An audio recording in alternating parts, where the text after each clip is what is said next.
kaki bengkak tiba-tiba, sendi pedih, susah nak bergerak, jangan pandang ringan.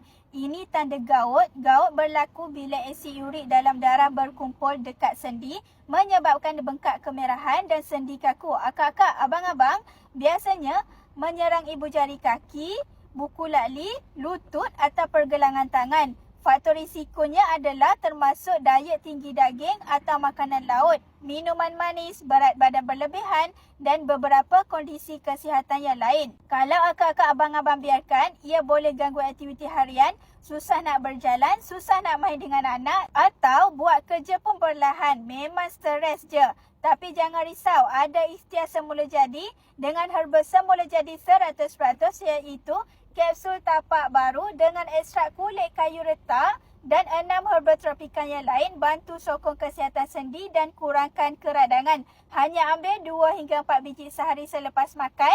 Akak-akak, abang-abang yang mana berminat juga ataupun nak ikhtiar dengan cara tradisional menggunakan herba semula jadi, boleh tekan di beg kuning di bawah yang saya sediakan, dapatkan harga promosi untuk kapsul tapak baru ni.